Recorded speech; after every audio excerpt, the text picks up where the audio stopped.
All right, good evening to all.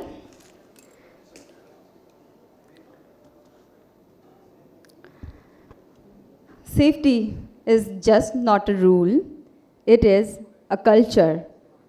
Responsibility is not just individual, it is collective. And progress is just not moving forward, it is about moving forward safely together. Well, ladies and gentlemen, a very, very good evening. On this wonderful evening, I, Nirmala Shelke, your host for today, and feel truly graceful and delighted to have the honor of being with you all. It gives me immense pleasure to be part of this. I welcome all of you. So let's not waste much time because we are already getting late. Without wasting the time, let us begin this wonderful evening with the energy it deserves. So, ladies and gentlemen, let's celebrate this shared vision at Hazmat 2025 with a big round of applause to the cause we all stand for.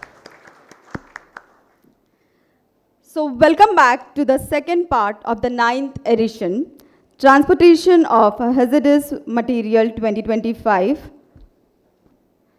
organized by Bhandarkar Publications, sponsored by Container Freight Station Association of India, Total Transport Limited and Clearship Group, and supported by All India Liquid Bulk Importers and Exporters Association, the Company of Master Mariner of India, Mariners Association, Federation of Freight Forwarders Association in India, Foreign Owners Representatives and Ship Manager Association, Women's International Shipping and Trading Association, Container Freight Stations Association of India, Indian National Ship Owners Association, Maritime Association of Ship Owners, Ship Managers and Agents, Brihan Mumbai Custom House Agents Association, Association of Multimodal Transport Operators of India, Air Cargo Agents Association of India. To formally commence this session, may I invite Captain Bhandarkar to deliver the welcome address to our dignitaries and esteemed guests. Excuse me.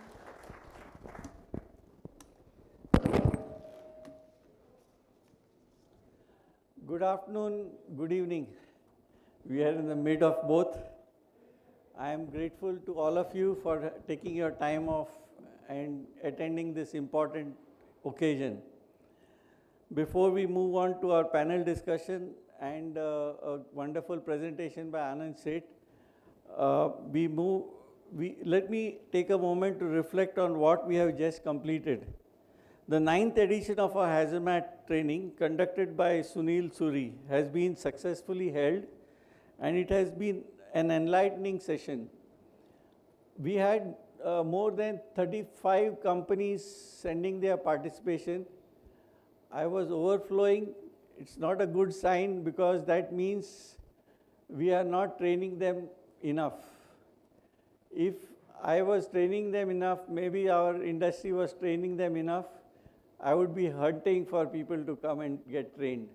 So that means we are not training our people enough, and there's a hunger.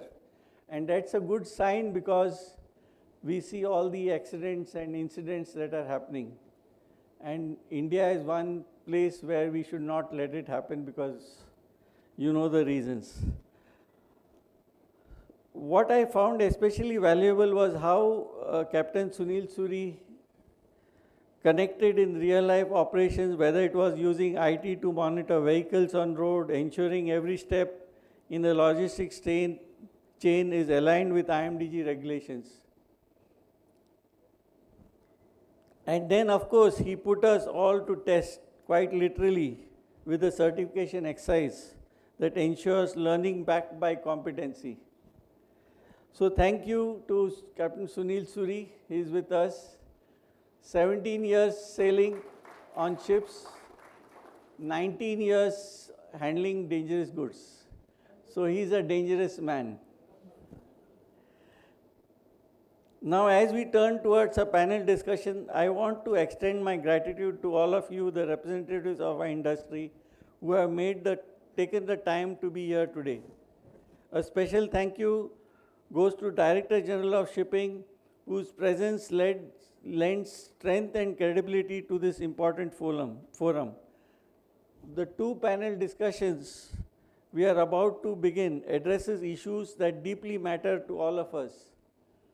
Non-ratification of the HNS Convention and equally critical subject of proper documentation and competency of personnel. These are not abstract topics. They affect our daily operations, our people, the safety of our sea, and let us leave it to the experts to throw light on these topics. Once again, I thank you, and I'll leave the floor open for our other guests to come on stage. Thank you.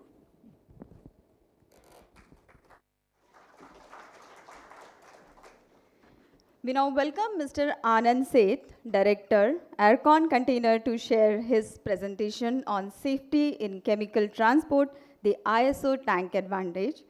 Thank you, Mr. Seth, for your valuable time. Please come on the stage, please.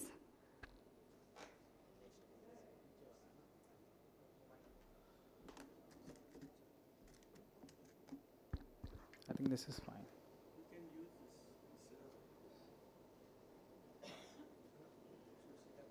Hello. Hi.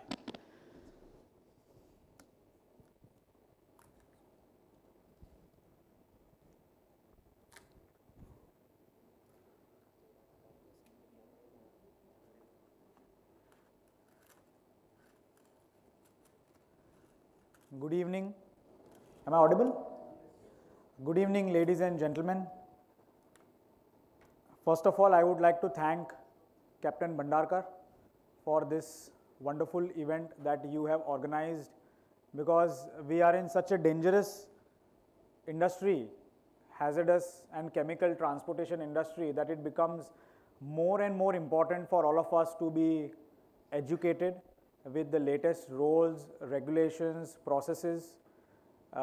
We see the Western countries, in Europe, in the US, even China, very well ahead of us as far as technology, as far as DG rules, regulations are concerned. So, India is now growing. Chemical logistics, chemical transportation is growing in our country, and the importance of chemicals is increasing in our day-to-day lives. So, it is in the right interest of all the people living in the country and all the people involved in this business to be educated on how to move chemicals. We can definitely not make it zero, but definitely we can reduce these kind of events that keep happening. I don't know if you guys are following the ICC magazine. Every month when the magazine is coming out, they have a separate page listing out all the incidences that have happened in the past 1 month or past 2 months, and then that page is always full, right? This shows that somewhere, maybe because of logistics issues, maybe because of plant issues, maybe because of training issues, these issues keep coming up, and it's important that we all learn what we, something what we are doing, so we can reduce this, right? So, Captain, while I was not part of this training session, but I have heard great things. So, thank you so much. We also had nominees from our company, and we, urge more and more people to join this, and maybe we can collaborate later for the benefit of the industry. With that, let me start by mentioning that my today's presentation is about a very niche sector in the very broad chemical logistics industry. Chemical logistics can be anything which you can carry in a small drum to a big ship, but we today are going to talk about a very niche product, a very special product, which is called an ISO tank container, and how we carry chemicals in an ISO tank container. What is an ISO tank container? What are the basic benefits of the ISO tank? And of course, we cannot cover everything today, but at least we have a glimpse of what we do and what a tank container is, and what are the options we have if we want to carry chemicals in a very safe environment. Before we start, we need to understand what is chemical logistics in general, Chemical logistics is basically, it's an integrated management of planning, storage, handling, multimodal transport of chemical substances, ensuring compliance, IMDG, ADR, OSHA, REACH, maintaining product integrity, blah, blah, blah, blah, blah, right? This is a very complicated definition, which we don't need to know. What we need to know is a more simplified version, that it is the process of moving a chemical from point A to point B without harming people, without harming the cargo, or without harming the environment. This is the basic understanding of what is chemical logistics and what is expected out of it. Why is chemical logistics important in our day-to-day life? 90% of the products that we use are all made out of different chemicals. The chair that we are sitting on, the toothbrush that we are using, or the food that we are cooking is all chemicals. We never realize how these chemicals are reaching to our country, how these chemicals are reaching to the manufacturers, how the products are being manufactured. But in the behind the scenes, lot of chemicals are being used, transported from A to B, and then these products are being manufactured. Lot of industries are using chemicals. We can see toothpaste, juices, even though they may not classify as chemicals, but at the end of the day, they are still being transported. Even water is considered to be a dangerous substance. If water is carried beyond a certain amount, it is technically considered to be a dangerous cargo. So every liquid that we carry is used in our day-to-day lives, and that is, my friends, the importance of chemical logistics in our day-to-day lives. While we are moving chemicals, there are so many ways of moving chemicals. For example, when we are moving dry cargo, there are so many options. We can move it in a container, we can move it in a ship, we can move it in a break bulk ship, we can move it by road, by rail, on a truck. There are so many options. Similarly, when we are moving chemicals, we have many options. First option is the smaller parcels, which we can see the drums, the IBCs. Second option is, if you have bigger parcels, are the tankers. Maybe you talk about LNG tankers or you talk about chemical tankers. But most of the times, the parcels are somewhere in the middle of that. And that is where we introduced the ISO tank container.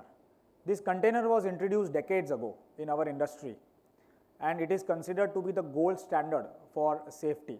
The design, how it is made, which we will come to, the way it has been manufactured, the way it is being used, the green angle on it, the sustainability angle on it is beautiful. And today, what we are going to learn is the ISO tanks, where anywhere between 20,000 to 35,000 tons, if you want to carry, we can carry in an ISO tank container. Just a small glimpse on how an ISO tank container is operated. So we are all on the same page. The business of liquid transportation relies on advanced technologies and decades of expertise in delivering the product safely, and is one of the most dynamic and rapidly growing sectors in the world. The safety and time-bound transportation of the liquid cargo, which consists of hazardous and non-hazardous substances, is one of the main challenges this industry faces.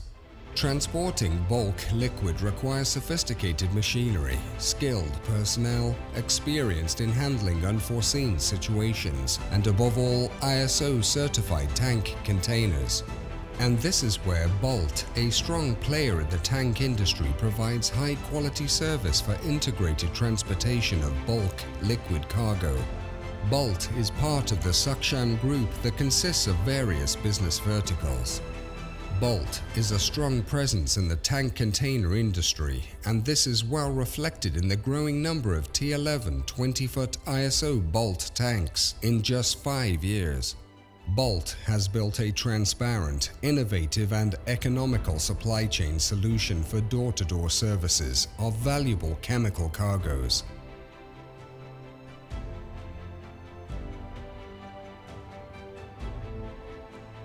Bolt also has a tank tracking provision in place.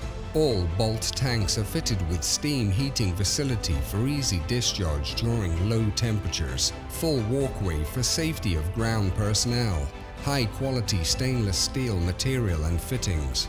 With zero tolerance policy towards cargo contamination and malpractices, every tank's quality and cleanliness is maintained meticulously, ensuring safety of goods and personnel. Bolt handles and transports dangerous goods in accordance with IMDG and IMO regulations and is also certified by the Chemical Distribution Institute, CDI. Uncompromising personalized service with passion, innovation and technology. And that is Bolt.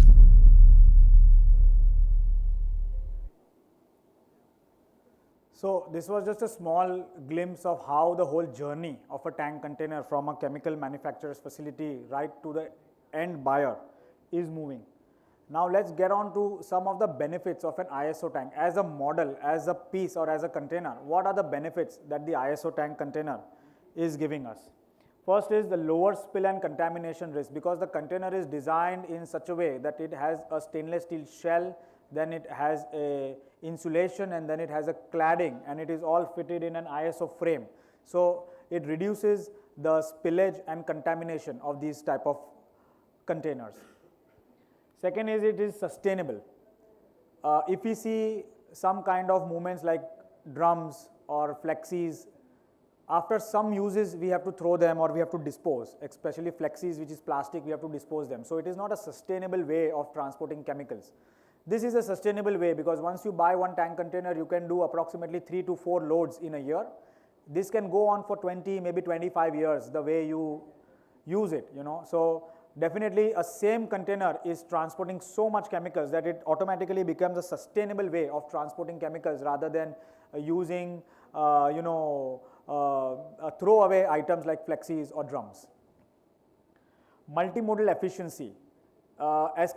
This is mainly compared with the road tanker model. When we use a road tanker, it is only used for transportation within that particular area or within that particular region. But this you can use on the ship, this you can use on the truck, this you can use on the rail, because at the end of the day, the dimensions of the container is still within the ISO. So it is very well compatible with a ship, a rail rake, or even a road tank chassis.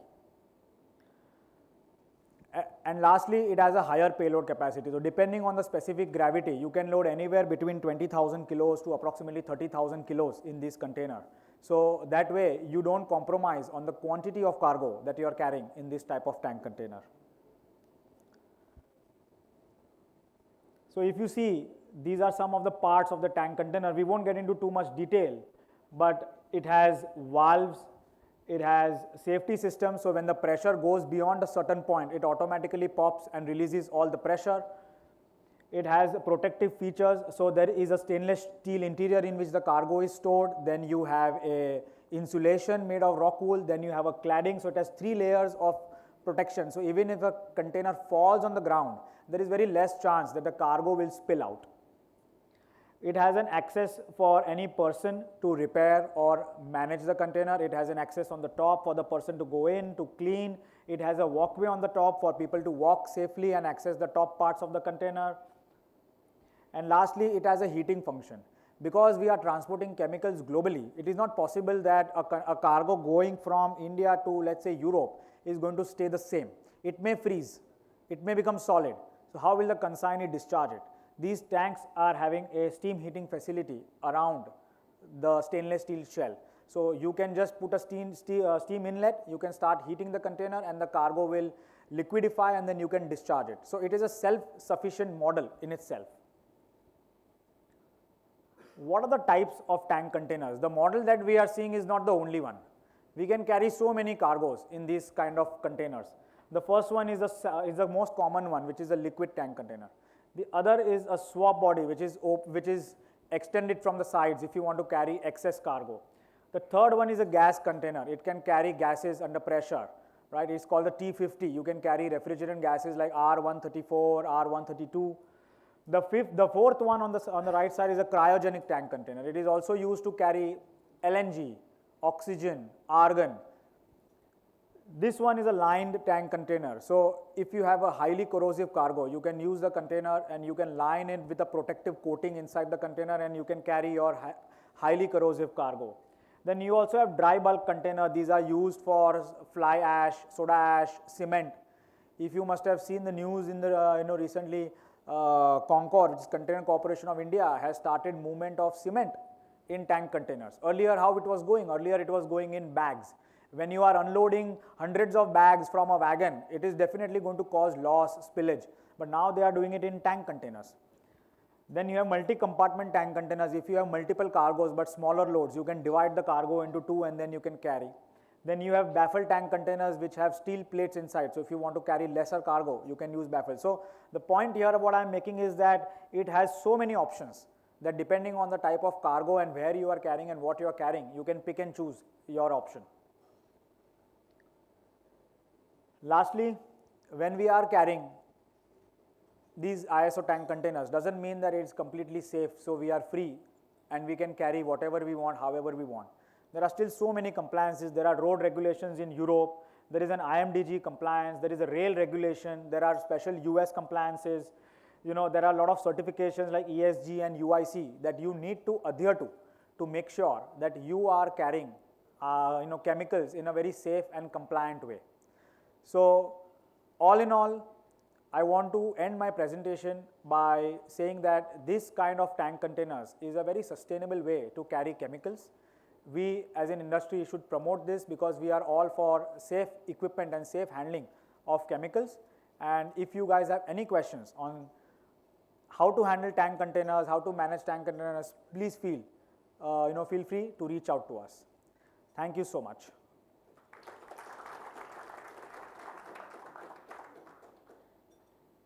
Thank you.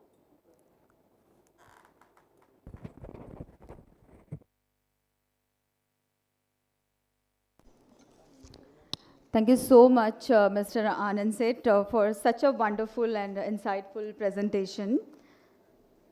We now begin our first panel discussion on India's non-ratification of the HNS Convention, a subject of great relevance to our industry as it deals with liability, compensation and preparedness in case of hazardous and noxious substances incident. This discussion will be moderated by Captain Dinesh Gautama, Senior President, Sharjah Container Lines, who will be joined by our distinguished panelists. I would request Captain Dinesh Gautama to please be on the stage, please.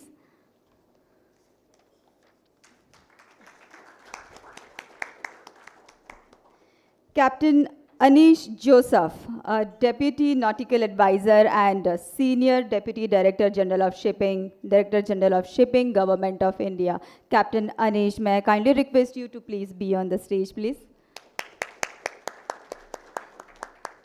Captain L.K. Panda, former NA DG Shipping. Please give a big round of applause to him. Advocate Rishi Murarka, I would request you to please come on the stage, please. Mr. Rishi? Okay, he is not around. All right, since Mr. Rishi is not present here, we can still proceed with our first panel discussion. So I just would like to tell you that these are all very big personality having immense experience in their lifespan in this career, and we have very time limit to introduce them with their achievements. So we have posted QR code outside in case if you would like to know more about these personalities. Captain Dinesh, over to you.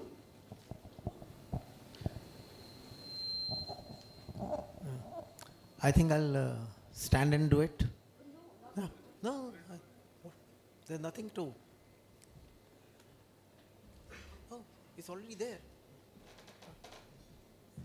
I didn't ask for that. Okay, no, thanks. So, non-ratification of the HNS Convention. Why it's called HNS is to make it short. Otherwise, it has got 20 words.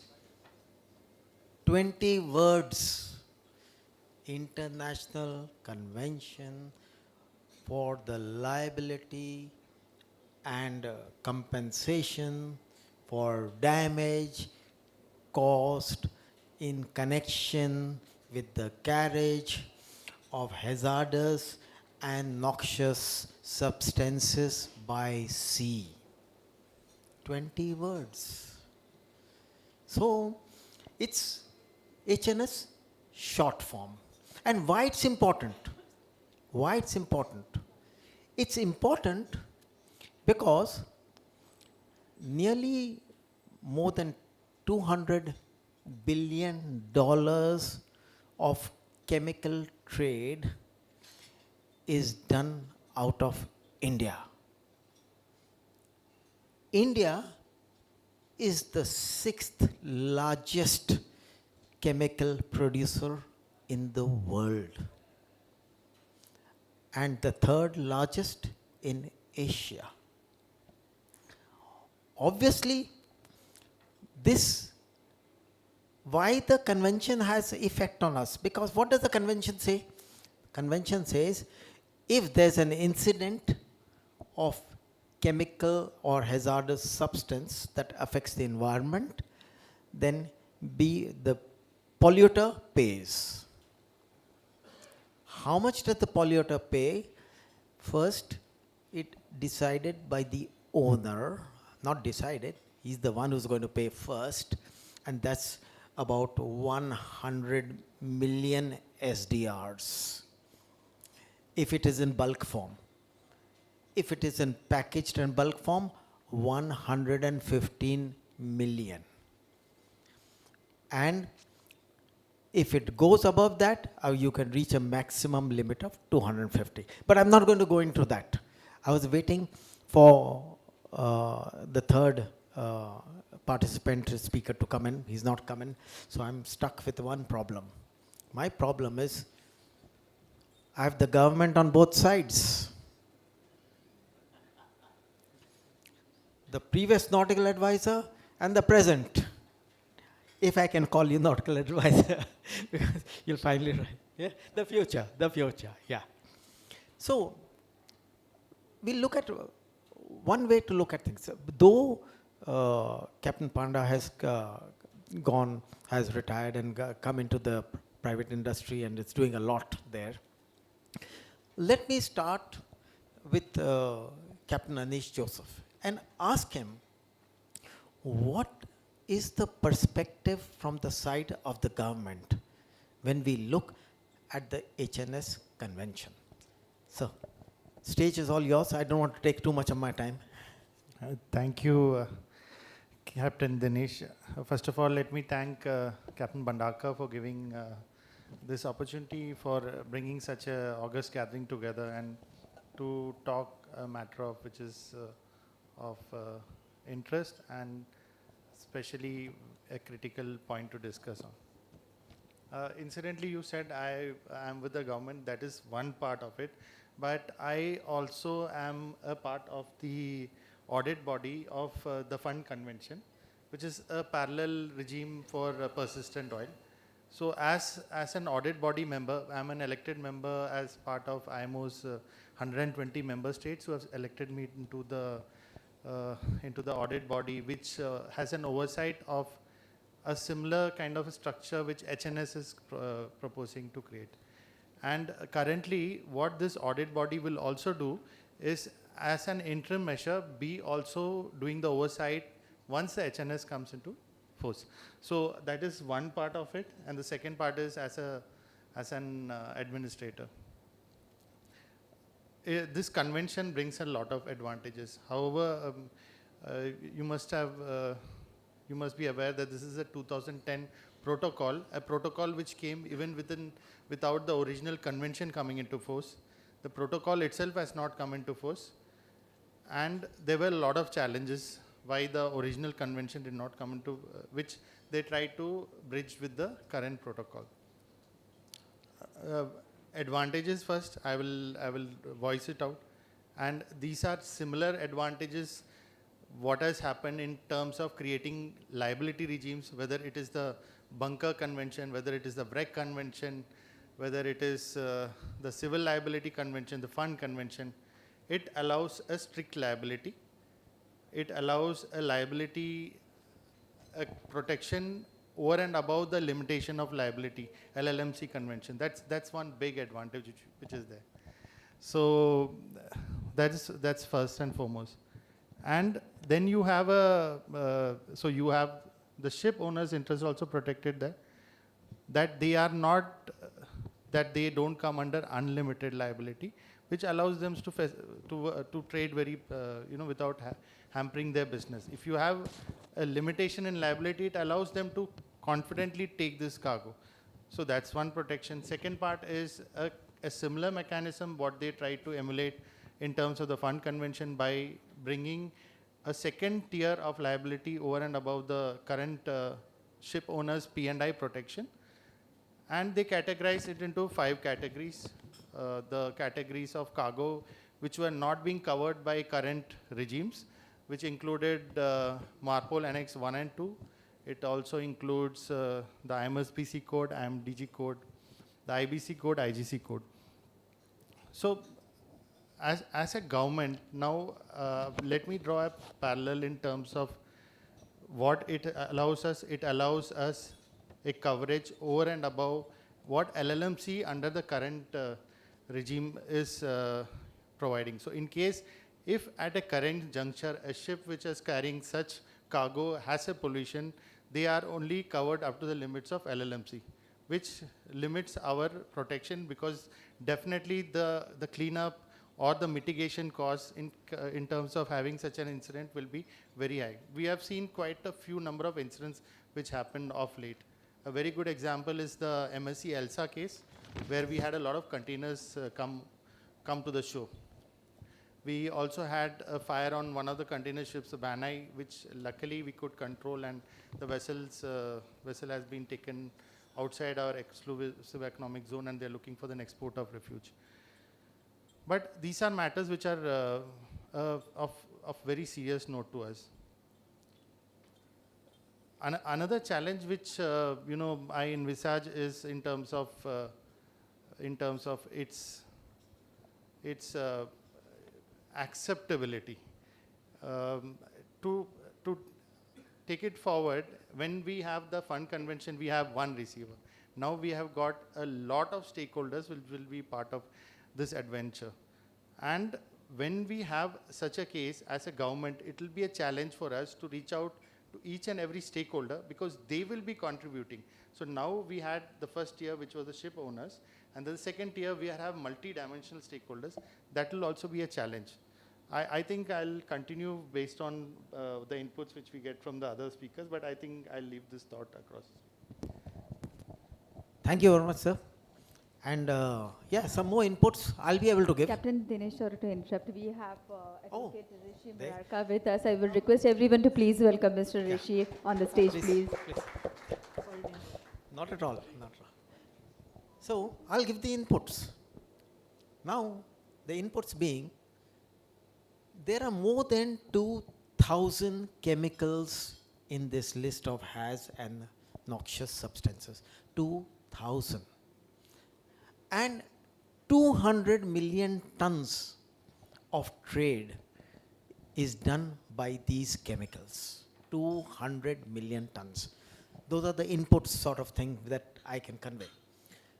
Let's do one thing. Let's look at which are the top 10 chemicals. Top 10. Simple. Obviously, you'll be interested to know. First one, sulfuric acid. Second one, sulfuric acid, H2SO4. Yeah. Second one, hydrochloric acid. Third one, no, that's number 5. Number 3, caustic soda. Number 4, phosphoric acid. Number 5, nitric acid. Then, of course, we have LPG and LNG. We got ammonia. We got benzene. We got xylene. And last, we got phenol. All the 10. And I've given it to you in the correct order. If you wanted, I would have given you the chemical formula also, which I'd like to avoid because we are not in class 8 doing a chemistry class, inorganic chemistry. So, now that I've got more panelists here, speakers, let's try to have a look a little bit. We'll come back to you, sir, when you see some more inputs coming in. Yeah. What happens? I mean, we have not ratified the convention, but does it mean that we can do anything that we want? There has to be, we are still following the law. We're still following, we've got our own local laws that will prevent. And one thing we'd like to know, how is the big local industry managing for the government to have a look at it and limit its liability and damage that is taking place, the practical aspect. And what better practical aspect can we look at when I ask Mr. Rishi from George Rebello Chambers to give us the practical aspect as to what's happening, how are we managing to contain the effects of this? Yeah, I'm audible. Apologies for a delayed arrival. Bombay traffic.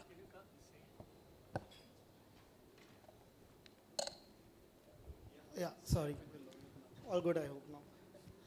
So, as sir very rightly pointed out, we have not ratified the convention, but the convention provides broader outlines and guidelines, including what Captain Anish Joseph was saying about limitation of liability. So when it comes down to those aspects, our domestic municipal laws in India cover mostly all of it. We still have certain guidelines we have to follow, be it a container freight station, be it an exporter or an importer of hazardous cargo. So the most relevant law, and I'll just explain through a recent case that we came across where the customs tried to enforce an environmental law, and thankfully the appellate authority saw better. But the environment law has a rule which is the manufacture, storage and import of hazardous chemicals rules. This is under the Environment Protection Act 1986, which came into force after the Bhopal tragedy. What this provides for is the threshold you can have at any given point of time in your godown, in your storage area, in your CFS, with respect to the cargo, hazardous cargo.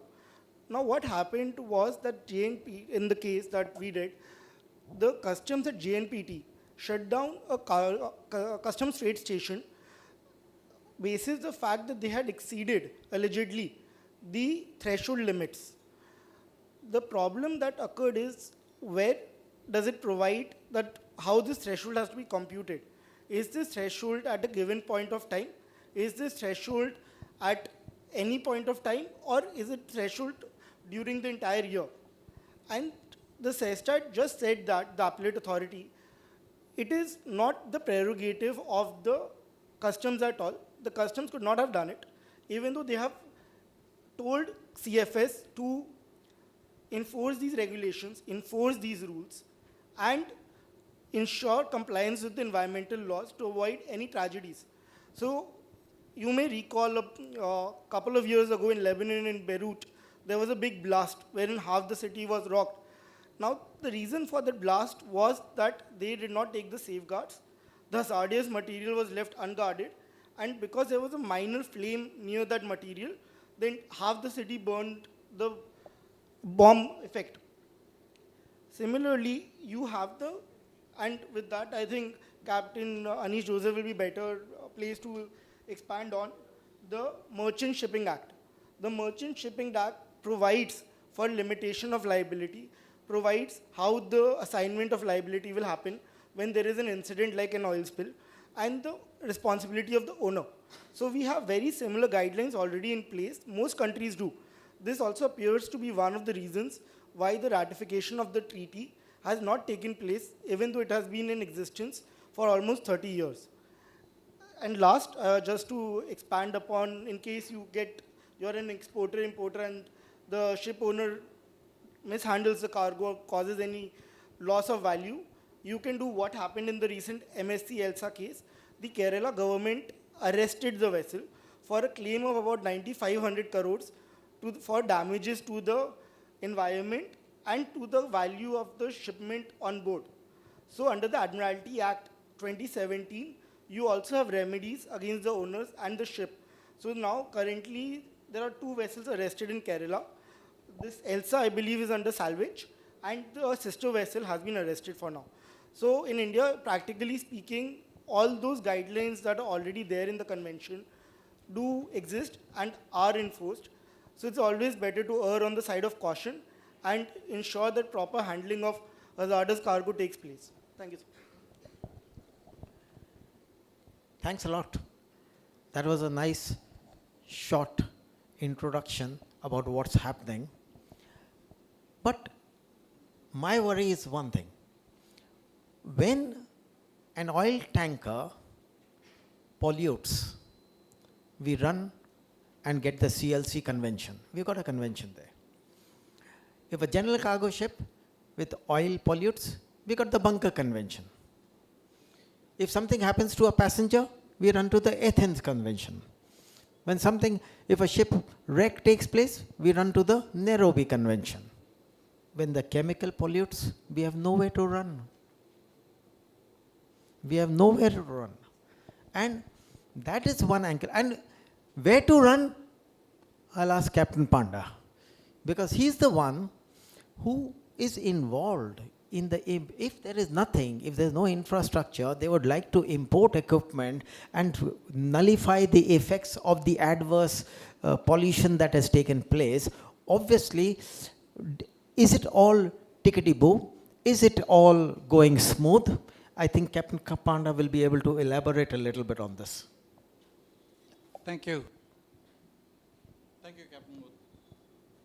Thank you. I extend my gratitude to Bhandarkar publication, if I may say, for remembering me and calling me for this important discussion. Yes, it's true that past, present and future are in one continuum. You must understand the past, think of the present and then plan for future. I recall when we started, when the convention first came in 96, and then there was a lot of deliberation, and as rightly pointed by Anis, the protocol came, and then there was a lot of discussion, why shouldn't we ratify it? Fine, there is no harm in ratifying to the international convention. First of all, has it been accepted by the world body? Let's not be the best of the best, or let's not be the bravest. Let's take care of our own interest. Certainly, there are a lot of problems, and that's why the world body is not yet decided to meet those 3 conditions for this convention to come into force after even good 30 years. We are a developing country. Our import of chemicals is increasing by the day, and it will keep on increasing. Whether because of pharmaceuticals or whether because of any other product, as just pointed out that virtually everything has got a chemical element in it. Now, if we ratify this convention, then definitely there will be implication on the trade as well as safety. Yeah, there is no doubt about it that our ocean will be a bit safer. But we have to work hard. to make it safer, because we will have to put in resources to combat such pollution. Do we have one? Regrettably, we do not have enough mechanism to keep our sea clean of the oil. Can we afford those hundreds of crores of equipment, training, deployment of personnel in order to meet the contingency as required under the convention for combating any pollution? Just ratification is not good enough. You have to cater to all eventualities. Transportation, monitoring, and then combating. Combating is the biggest problem that we have in our coastal waters, because the shape that we are in and the amount of cargo that we are taking in and taking out. Can the industry sustain this? Because ultimately the money is going to come from the industry in some form or the other. The ship owner will take additional insurance. Whether it is tier 1 and the government in its haste for safety, probably, if I may use this, because now I'm retired, I can take a little liberty. It's haste of going to tier 2, in the same line as fund convention. Ultimately, this finance or this money is going to come from where? We need to do a cost-benefit analysis. Yes, there is no doubt about it that we deserve a better marine environment. That's what we are aiming to. But at what cost? Are we prepared? There is enough regulation on the shore side, as pointed out, for combating or meeting all contingencies with respect to hazardous chemicals, prepared, transported, or anything on shore through the local laws. And if I may say, it can be extended up to the coastal waters without much reservation, but thereafter what? In the absence of the ratification, what do we do from the coastal waters to the EEZ? Beyond EEZ, of course, you can go by the intervention convention, etc.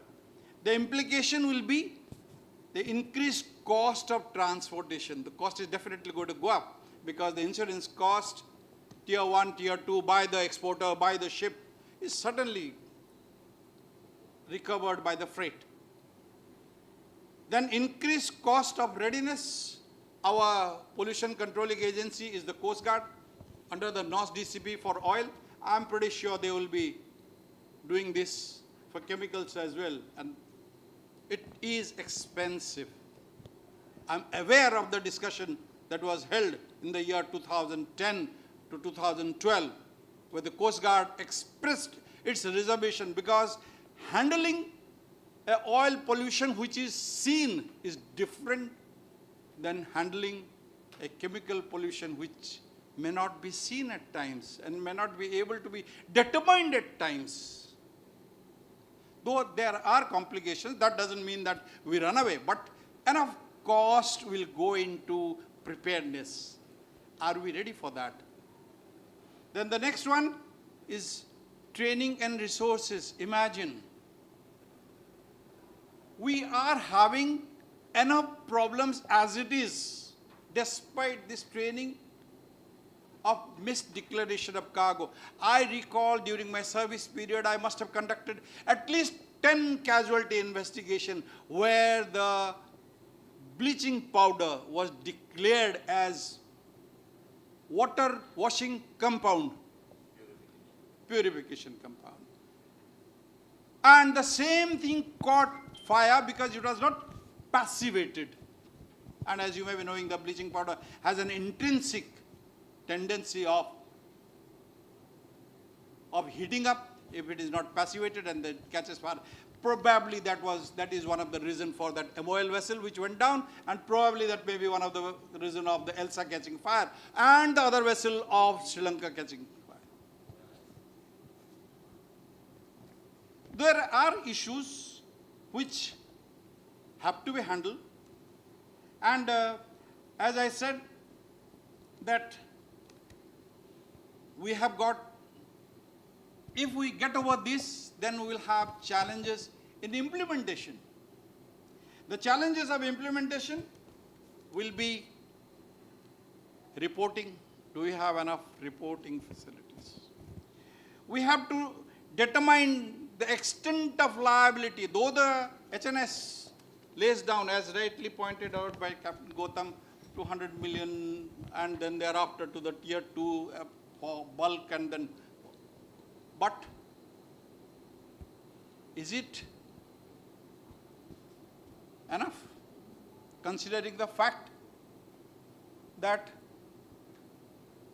almost 2 crore of fishermen are engaged on the coast of India, on the east and the west side. So in case we have a pollution from these hazardous noxious substances, the claims will be far too many. So should we stick on to the same limit as it is mentioned in the HNS? Then the next one is, not only you have to train the people who are involved in the trade, but also to the others, otherwise soon we will be eating the fish who probably would have taken these materials. There are issues for which many countries have not been able to find effective solutions, but that does not mean that we run away from. We'll have to handle, we'll have to gear up, and I'm very sure this is the present position. The futures will decide. It will have cost implications, but that doesn't mean that we run away from it. We will have to, and we'll have to gear up. Thank you. Sorry. Thank you, Captain Panda. I think that was a good analysis, what you gave. And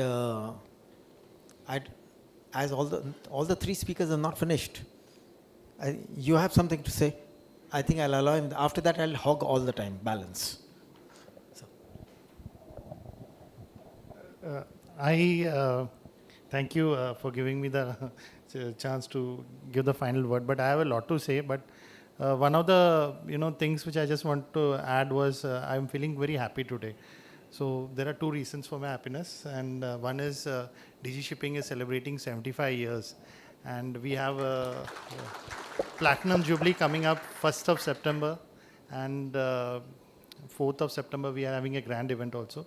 Many of you will get invitation to them. So that's something of pride for us. We got a rich legacy behind us. The second part is the Merchant Shipping Act 2025 is passed, finally, because it's been quite some time. The first bill was put up in the Parliament 2016. Then a revised one went. Then finally, this one has gone through. There have been the Merchant Shipping Act is it's come out in the Gazette. The Coasting Shipping Bill, we have the Bills of Lading Act, and so on. The 5 important maritime legislations which have come out, and it empowers us. So that's something which I just want to especially bring into context. How MS Act is empowering, I will start off by giving a parallel on the Fund Convention. So Fund Convention, when India became a party to it in 1971, and then subsequently the 1992 Fund Convention. And what must be interesting to note is after 1992, the Fund Convention has never been revised. India joined, India was not the highest receiver. Incidentally, today India is the highest receiver of oil of persistent nature. There are only 12 oil companies listed in our list which submits the reports annually, because they receive oil more than the quantity which is required as per the convention to submit the contribution to the fund. Now, what happens is, because India is the highest receiver, India is also the highest contributor to any oil spill persistent nature happening in the world, where the fund convention have to pay the compensation. So that's something which is of challenge. Now, whatever happens is, anywhere in the world there is an oil spill, India is contributing 17 to 18%. So that is something of note. 12 contributors. Can you just imagine when an HNS 2010, the protocol, when it comes into force, the challenge right now, you need minimum 12 countries to have ratified it, only 8 have done it. The contributing number is about, I think, 2 million tons of dead weight, which is already reached, because those out of those 8 countries, I think 3 or 4 countries are countries which have got substantial tonnage as in their ship owning. But what happens if you become a party? The challenge now in terms of the receivers which we are having, and in terms of how it's going to bring a higher cost impact, not only on the trade, but to the end users. Eventually it will be it doesn't matter whether it's the receiver or it is the exporter who's contributing, but eventually somebody has to bear the end cost. So that's something, I just leave it out there. The convention has its advantages because it allows us direct action against the insurance. That is one, because you have a blue card, you have the certificate of insurance, and it allows direct action. A recent example is the MSC Elsa incident. When it happened, we didn't go to the owners, we went to the insurance, we said, this is your responsibility, take care of it, and they came forward and they did. And this is very important in terms of us having a quick response, because the first 24 hours of any casualty is something which is very, very important. And that's why now let me come back to why MS Act 2025 is very important, because even though the HNS, since it's not ratified, we are not a party to it, it's not there in the convention, but in the new act, we have got the WREC convention, the bunker convention, we have got all those conventions which we have already ratified, which was not there in the earlier act. The Merchant Shipping Act 1958 did not have these, it only had LLMC, Fund Convention, CLC Convention. The WREC bunker has come into force through this. We will be coming out with the finer nuances through executive orders. Now, in terms of the challenge here is operational response in terms of salvage. That's where we have strengthened ourselves. So what we have done is, we have strengthened our salvage part of it. We have a WREC convention, we have a bunker convention. Now in salvage, we are coming out, and one very latest incident is off Kandla. There was an explosion of a tanker which was carrying methanol, and it was, that was a very serious explosion. Of course, luckily there was no spillage. Third-person liability was restricted because of salvage response. The new convention allows us empanelment and response in terms of salvage. So this is already something which we have started off. We are starting in terms of creating SOPs and empanelment of companies, the big who's who. We have certain companies already, we are in discussions with like the Smith, we have TNT Salvage, we have Resolve. We have already worked with them in many of these incidents. And this is something we are also working in terms of having the resources available, in terms of them responding or coordinating the response along with our national authority will be doing the first site response. Like Captain Panda sir also mentioned, we have the NOS DCP, National Oil Spill Disaster Contingency Plan for Persistent Oil. What we are also working on is a SOP towards response to HNS, which is being already in draft stage. Discussions are going on. Coast Guard is acting as the nodal authority, along with them having certain tiers of responsibility depending on the quantity of the spillage as well as the region where this incident is going to happen. That is already in practice. And you must have seen in many of these incidents, the Coast Guard has now developed their in-house capacity. The capacity building initiatives are there. Training exercises are also going on. We have a coordinated national level, state level, district level exercise which we do in terms of response. So that is why you would have seen that the recent incidents which happened in case of Elsa and Vanai, or if you see in the month of June, we had close to 5 back-to-back incidents which were of HNS category. We had Inter-Asia Tenacity, one container ship which caught fire, Vanai 50 and 603, MSC Elsa. So we had a lot of incidents, and IMDG is a big challenge again, which we had a seminar to discuss the elements of it. So we are getting slowly geared and prepared. Having a liability regime allows certain advantages, but currently we are at a challenged place, not only because it's not come into force, but there are certain aspects in terms of who will manage the fund within India and report to the international authority. Thank you.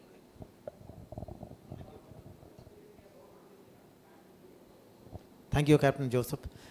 Yeah. Vivek was about to signal me something, but then and then I looked into my mobile, no signal, but then समझदार को इशारा ही काफ़ी है. So, I don't want to, I'll try to close up right now, only to tell you one thing, a small this, that 100 million SDR, owner pays, he takes his insurance up to that. The balance portion, why I'm giving you this, the balance portion will come from the receivers, and the receiver, India has more receivers than exporters. So we are the ones who are going to be affected more by that. That point should not be forgotten, because our deficit is $31 billion. If our trade deficit is $31 billion, then remember, all the receivers are this side, and we are the ones who are going to pay from the fund convention. So that was that point. Thanks a lot. I'd like to. Yeah. Thank you so much, Captain Dinesh Gautama, and yeah, please. Just to supplement what you said, was what Captain Anish said is very encouraging. I was still living in the past, and we are happy that the present is good, so the future should be better. What we had thought, there was a proposal like China has done. Why shouldn't we construct our own fund? So as rightly pointed out, after 100 million or after the limit that is there, the fund comes from the government. So therefore, there was a proposal of creating our own fund instead of getting into the fund convention. Of course, I'm pretty sure DG Shipping will be looking into it so that we move in the same principle of Atmanirbhar, that all right, we comply with the international convention as well as we have our own mechanism as well. Thank you. I thought this addendum. Thank you. Thanks.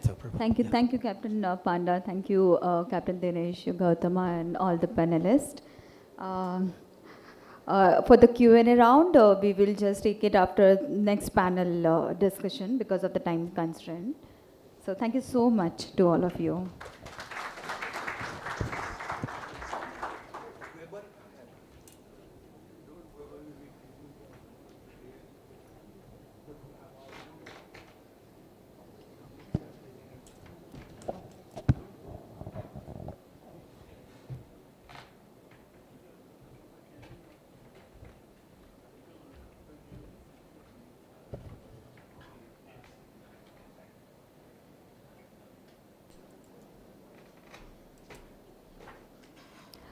I would request first panelist and Captain Dinesh Gautama that not to move anywhere. We have to felicitate you as well. We are going to combine all felicitation together. Thank you so much to the panelist and moderator. Now we move to the second panel discussion on the subject document.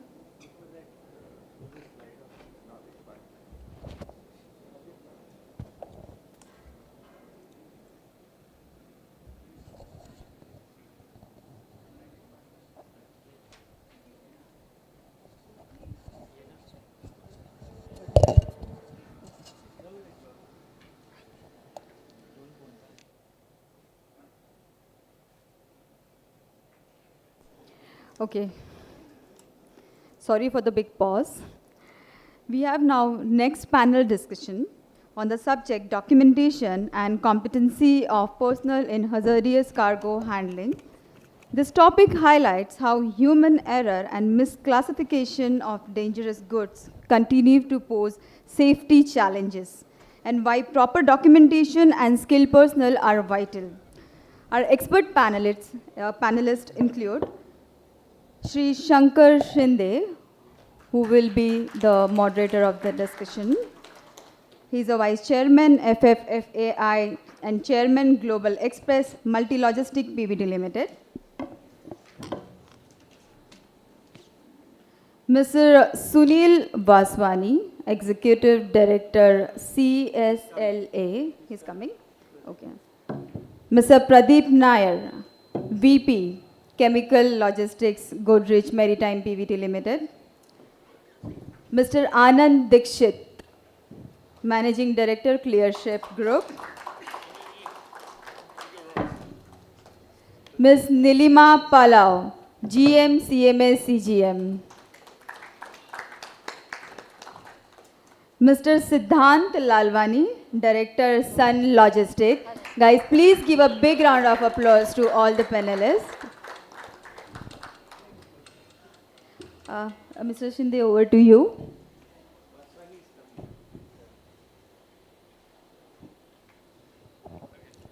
Thank you. Yeah, Mr. Vaswanji, please.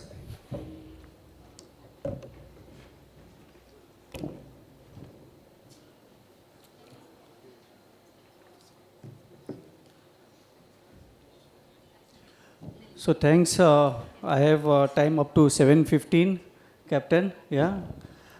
So we have 15 minutes to go with the panelist of 1, 2, 3, 4, 5. Any more to come?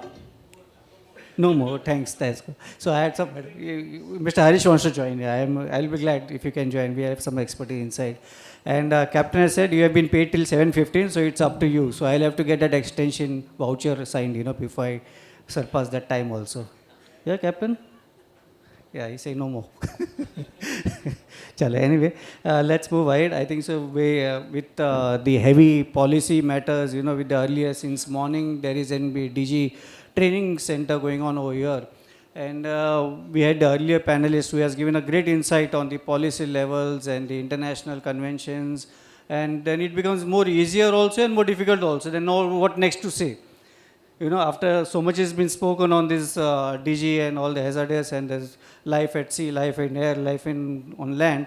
So we will rather make it more interactive, I think. So rather than getting into the theoretical or something more as to the perspective, how we can, in practical aspect, not in the paper, but in execution level, I think so that would be a better thing to give our insight because we are in regular day-to-day handling. So that would be something which we can really share.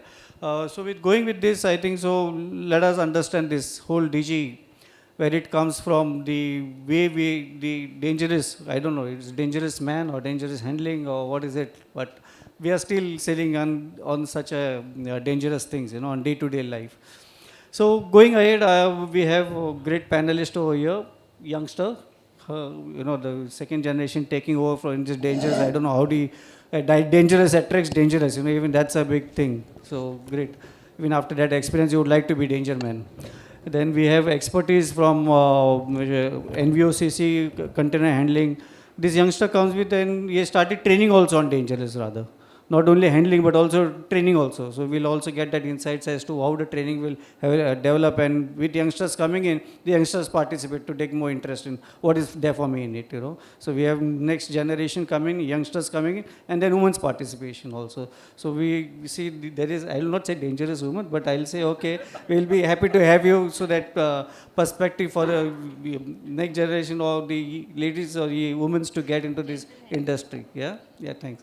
And Mr. Sunilji, who is the king of the shipping, give us the best practices as to what is there for when it comes beyond the waters. So, water is everywhere same. So, how do we balance those waters, Yeah, and then we have finally the custom broker who is always a sandwich between the customer and the handling. So, you know, he says yes, he says no. So what is there for him to how he does it tackle? So we'll get the whole chain perspective of logistics end-to-end solution from what to the end customer. So starting, should I start with Anandji? Yeah, thanks. Anuji, like having the custom broker, like, you know, but I would like to, I'll leave it to you, Chalo. I'll not give you the questions. What you would like to share or give some background about you so that it becomes easier for us to understand what we can question it to you. Yeah? So you can just give about some, share some insights about yourself and the experience and what you would like to share with you. I've been in the industry. You can take a mic, Mr. Anand.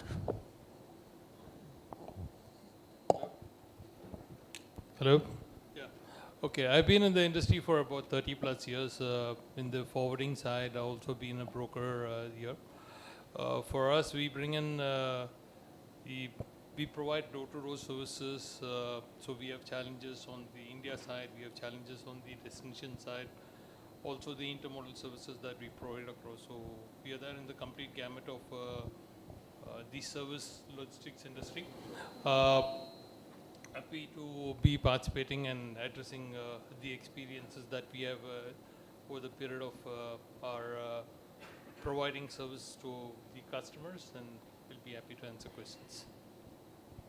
Great. So we'll have the next mic to Mr. Sunilji. With the shipping practices, we would like to hear out something. Yeah, you're talking about the, sorry. I'm not talking, you have to say something about your incident background. I didn't get your question. question. You just want my background. Next will come from me. Okay. So as far as I want to understand your question first. So if it's just a background. Again, no issues. Go ahead. For those of you who don't know me, I'm Sunil Vaswani. I've been in the industry in leading or in leadership positions for over 3 decades. And currently I'm the executive director for the Container Shipping Lines Association. And as shipping lines, of course, I would, my role is more of a broader or at a more macro level. But having said that, that gives me more of an opportunity to come from the shipping lines perspective as what really hurts the shipping lines and what the shipping lines are doing, not only to protect themselves, but to also to protect the trade and the industry. Thank you.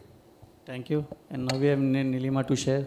Yeah, I'm Nilima Palav. I head customer care for CMA CGM. So for me, as far as customer care is concerned, I'm always torn between, you know, how fast I can deliver a booking and how I can create an happiness for my customer as well as for my internal customers, which probably are my sales team largely. So I find myself in that struggle most of the time. I need to be fast, and it also comes with a responsibility when it is dangerous, that it is not only about the speed, it is also about the accuracy, and more important, it is about the safety of life at sea. It is about the environment. So for me, I think the turnaround times, it's a battle between turnaround time, and it is a battle between doing what is right and what is, you know, what is correct for the for this particular kind of cargo. Thankfully, it is called as dangerous cargo. So it is not called as sensitive cargo or some other term, but it is dangerous cargo. See, it automatically brings some kind of alert to the team. But however, it's an experience we have been learning, and I'm here to explore today, you know, what are the different perspectives. When I go back to the shipping line, what are the things that I can include in my daily life? So we'll come back to you on this whole also. So you have given to have more shares, yeah? Thank you. Sure. Yeah, Mr. Pradeepji, who has been a long experience in this industry. First and foremost, good evening, everyone. Thank you, Bhandarkar Publication, for inviting for this to be part of this session. My name is Pradeep Nair. I am VP and head for the Global Business, Supply Chain and Chemical Logistics in Godrej Maritime. I have been in the organization for more than 24 years. What I can say is that even though I am basically a chemistry graduate from Mumbai University, I would say that I learned more chemistry in the last 24 years after being part of the industry than what I learned in my education. And one of the key things which we have been insisting, or we have been practicing and following and pushing right from so many years, the safety element. And we have been very forefront in this industry. I mainly had the global tank business, the ISO tank, but the safety element has been core to our business. I set up the DG desk in the organization, and thereafter we have been very pushy to do this. All the businesses which we do has been fully safety compliant. So my push, or rather what we have been insisting right from the beginning when we started this activity also, to see how much safety can be fulfilled, because this is one of the serious element. You could be doing fantastic business for 50 years. You just need one incident, one lapse. It can wipe out the organization, and I'm not even talking about the losses to the environment or life. Anyway, as we go forward, we will touch deep upon it during the session. Yeah, thanks for that. Yes, go ahead. Thank you. Hello, everybody. Thank you for spending your Friday evening with us here. Thank you to Shankar sir for the lovely introduction. So I'm Siddhant Lalwani. I'm from Sun Logistics. We focus on specialized dangerous goods transportation, especially in tank containers. We've been working with high hazard dangerous goods for a long time and have been trying to understand how to safely move cargoes that people don't regularly want to move. We've also been sharing our knowledge and information with the rest of the industry for a long time. We like to teach, we like to learn, we like to make sure everybody is safe together, and that's our mission. Yeah, thanks for that. But in the industry, like, we'll go to the second round with the question now. With the youngster coming into the industry, how do you find this industry more being specialized on the hazardous rather than getting into regular cargo? What motivates you to get into this dangerous sign? And second thing, you're into training also. So what do you anticipate that, okay, the training is how essential, and how does it help? And whether it is seriously taken, or it is just for the certification purpose they take, and then, when it goes to the workplace, it's something different you experience.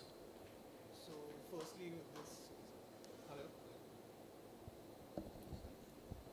So with the industry, it definitely skews a little bit older. I stand out a little bit in this industry, but people are very accepting, people are very open to new things, people are looking to learn. We can see from the turnout here as well that people want to know more. Of course, in day to day with our industry and time crunch, certain things get minimized and certain things get missed in the process. But overall, I think people do want to learn more, and people do want to make dangerous goods safer. You will always have bad actors, and that's an unfortunate part of an industry that touches so many different parts of the economy. There's so many different levels of participation. So I would say overall it's great, overall people care, but the 10% of bad actors are a problem, and they always will be, I think. We'll always find that in our industry, but what happens, what are even after training and even after awareness and even after so much exposure to internet information what we have duplication of data, still we have difference of data, and still you have to vet that what is the right data. What are the types of errors, and how do you rectify, or how do you identify them? Yeah.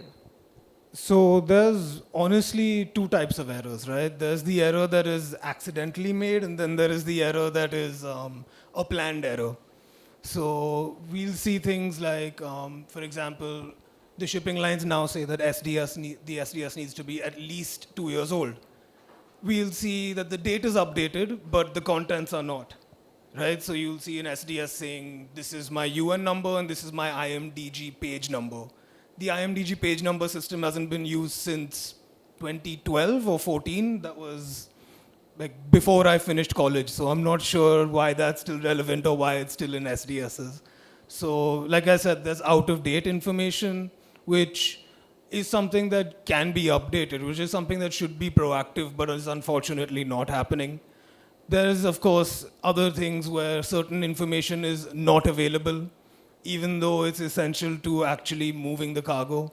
We'll have SDSs for flammable cargoes with no flashpoint, which is not useful for me to understand how to move this cargo. and it's unproductive for everybody in the supply chain. So some of those errors are, of course, forced, and that's unfortunate. We'll have, of course, the genuine error where certain data points are missed out or certain things are not filled in correctly. There are a few things in the IMDG code that are difficult to understand. Different types of packagings have different codes. Like 1A1 is a drum, but the average untrained person doesn't know that. And you have to include that in your SDS, but you don't because you weren't trained and you don't know what 1A1 means. So things like that can be fixed by training, but the forced errors cannot be fixed by training, and that's an unfortunate situation. I remember the last IMDG book which I have seen with the red binding from the BPT was the one which we used to refer. I don't know later on what has been updated on the systems or no, or whether it is, but that was the last IMDG book which I had seen with the 2-pager spreadsheet. It was like, and very well decorative with the red binding, but it was a good one to refer to. And if you have that book, that means you have something great thing in your hand, So now it's 3 volumes, not 1 book. But anyway, we need to keep us updated. Yeah, Mr. Pradeep, see, you're from the chemical industry with the expertise from the chemical side also. The data which you regularly go through and the data with relating to the IMDG code or UN code, whatever you call it, from the packing groups or something of that, how do you find that whether it is got somewhere where there is a similarity or difference, or whether it is international practice with the same thing or there is no overlapping, or there is still a controversy which need to be deliberated and put in line for the best practices?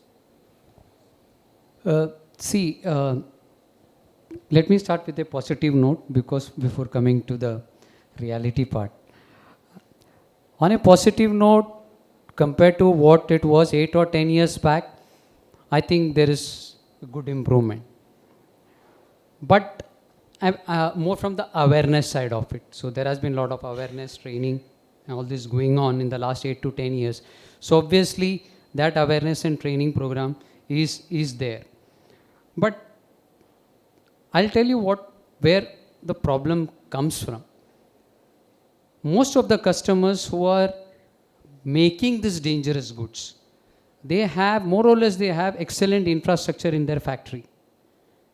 They follow all the norms, only then the output will come. But the moment it goes out of their factory, they are not bothered about it. This is where the problem is.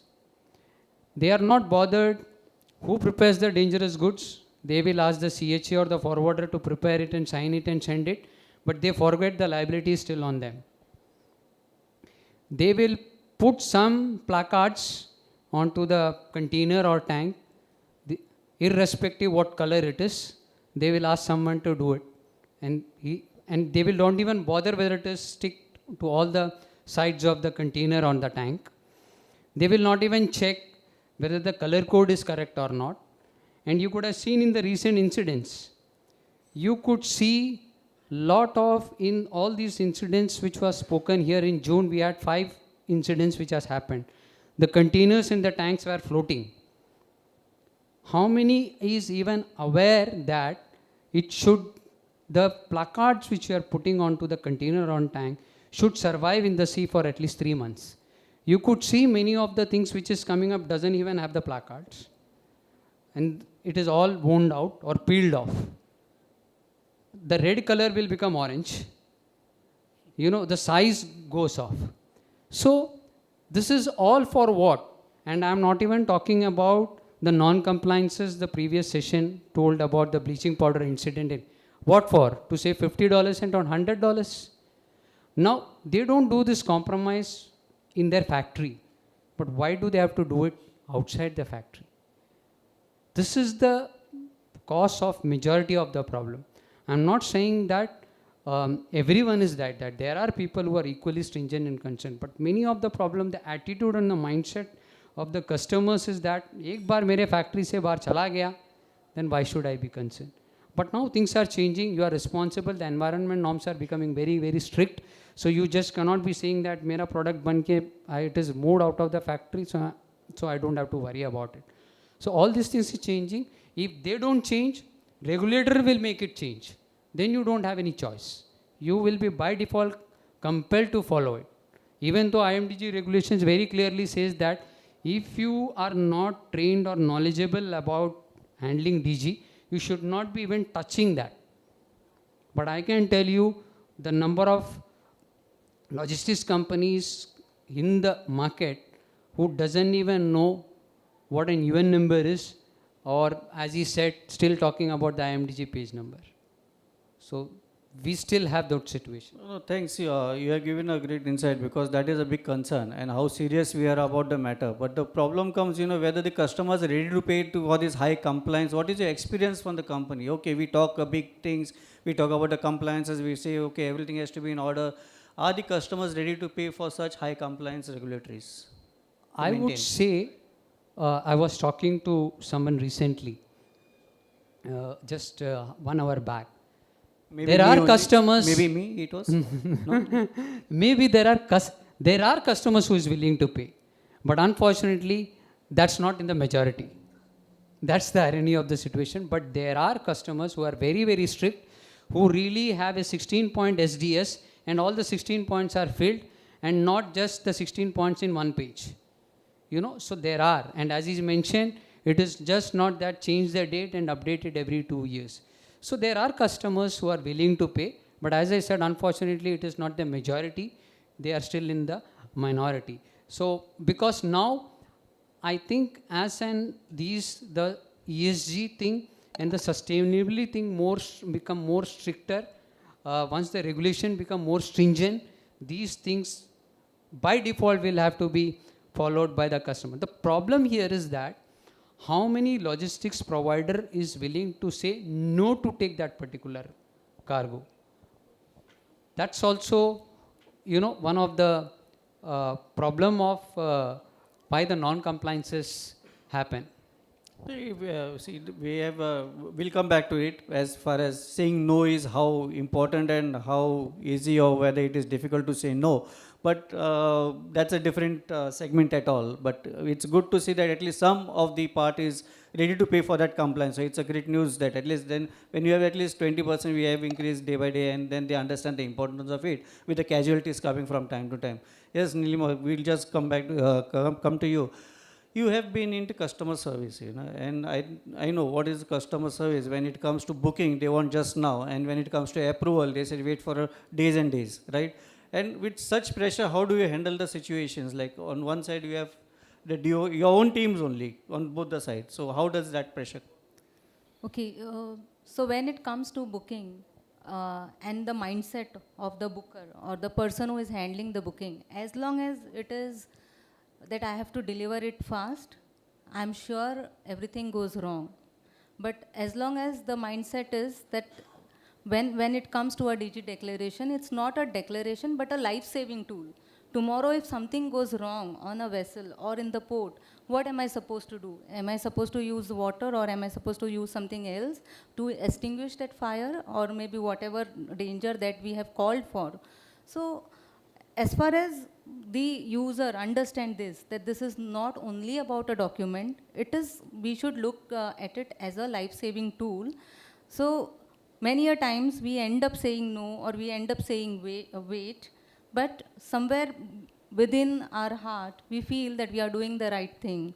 So when I'm coming from CMA CGM, our company puts a lot of investment into training the team members. We have almost over a period of last 1 year, 3 safety workshops at 3 different locations, where almost 30 to 40 countries come together, share their experiences. They look at what are the challenges that they have faced and how they have mitigated. So yes, in some cases, we might have to say no, or we might have to say wait, but what we try is to practice the due diligence while handling this cargo. Yeah, but have you experienced sometime when you reject the cargo, for the same cargo, he changes the UN number, IMDG, and then he gives you for the approval purpose? And because you're completely dependent on data, then how do you handle such situation? Or you tell them to change? This is, no. This class is not acceptable. So we change the class. So this remains a challenge, and when it comes to the training, and I agree to the point that we have to do more and more of training for the people who are handling this DG cargo. But as we are moving forward, we are stepping into the world of AI, we are stepping into the world of machine learning, where all this information is readily available. So if I ask a question to a person who probably has never handled DG cargo, but if I ask a question, he has all the means to refer to ChatGPT, Perplexity. There are various tools which are available, and when you talk to them, you might find I'm talking to a very credible person. Oh, highly knowledgeable. So that's a very big challenge. But again, my perspective is that machine can defeat, or machine can catch a machine. So the data which is picked up by the users, and maybe in some cases the documents are also forged. If we use a same machine to identify this risk, I think we will be able to put a better control, because when it comes to human, we have a tendency of making an error. But when it comes to machine, the errors may not be there. The accuracy ratio is very, very high, unless we have fed a wrong information. No, fantastic. So that's where it comes from. AI is great, but when it comes to getting the information and deviation, what is put in is garbage in, garbage out. So how do you rely on such information? Should we depend on ChatGPT or any other AI tools that okay, whatever he says is right, so you change my definition for that, or my cargo IM number or UN number or IMDG number for that? I feel it's a combination of human and a machine, human and AI. AI alone will not sustain. So we need a credible kind of a jury who fits into the machine learning that we have, which we have, and in CMA CGM. We have tried with our bill of lading, with our shipping instruction to draft, and largely it has become very successful, where the machine alerts us that this is a kind of a combination which is not valid. So there are three options that the machine gives us. One is complete block. The machine gets locked itself. It will not allow you to proceed in the process. Second is warning. It might just throw you a warning saying that this is something that you need to check. And third is that okay, you can go ahead, and this is a process. So definitely, it's a combination process setup of helps human. a lot in proceeding and repetitive orders. So you are more rely on that orders rather 80% rather than that 20% which is disputed or something of that sort, Yes. which needs time. Yeah. So I would just like to share a small success stories. After we have introduced in documentation, we are yet to explore in the DG cargo because it's highly sensitive. But roughly we would have 30 to 40 cases at India level of fraud or something of misdeclaration. With this introduction, it has come down to a single digit. So definitely it has a scope, and it is underexplored, and something that we can look at. Great, chalo. Mr. Vaswanji, with you? Yeah. So with so many of precautions, training, skill developments we are having over here, in spite of that we have incidents on the seas. So as a shipping association, like how do you okay, all on the common platform, all understand same language, all speak same language when it comes to dangerous goods? How do you ensure that? So first of all, let me echo your feelings. You very rightly said that it's a combination of human and machine.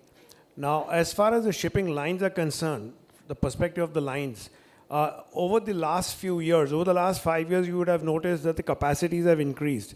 Capacities have increased, the ports have increased, they've expanded their own capacities, new ports are coming up, and the volumes have increased. Now with these kind of increase in the business and the volume, even if there's just a small percentage of error or an accident, the impact could be significant. So that's why in today's time it becomes all the more necessary that safety comes first. And in that respect, it's not only the shipping lines, it's the trade and every member or every stakeholder who has to put their chip in to make sure that safety comes first. And I'm addressing this specifically because there were questions raised earlier that what do you do when a customer is not willing to declare or whatever. Let me give you some statistics out here. Now, as per the World Shipping Council statistics, which were presented to the IMO, documentation, now this is the errors or the accidents that happen essentially due to what? Documentation issues are 15.6%. Placarding and marking of containers or vehicles, or rather I would say wrong placarding, is 22.2%. Marking and labeling of packages, the reason as that reason accounts for 11.3%. And stowage or segregation inside, or wrong stowage and segregation inside the container, that's 44.4%. Now totally all this put together is 93.5%. That's a very big chunk. Now, how are we going to address this? Now, unfortunately, shipping is right at the end of the supply chain. First comes the shipper, then of course comes the warehousing, then comes customs clearance, and eventually the customs themselves. I think customs also play a big role. No one's spoken about that. And of course, they contribute a lot to the country. I'm not demeaning that. But I'm just saying that they are also a part of the value chain and part of the stakeholders. So everybody, has to make sure that the declaration is correct, the placarding is correct, whatever needs to be done is correct, and make sure that things get in order. And only when that happens, I think, can we actually, not only as a country, but as a globe, work towards a more safer environment. Thank you. Great, thanks. But we do not understand one thing, we have the same cargo description, same classes, and the same containers and the same vessel from point to point if you take. But still we have, the rigidity of some of the shipping lines accepting, he is not accepting, then, the other things is accepting. So what are the major bases you consider, like, okay, what type of cargo which one should accept? Is there any norms fixed? Or? No, for one sec. So let me correct that, or let me explain. See, first of all, every shipping line has their own business practices, point number one. So there cannot be that one thing fits all, So there will be some differences over there. But what is important is that everybody, not only the shipping lines, every member of the trade has to make sure that safety comes first.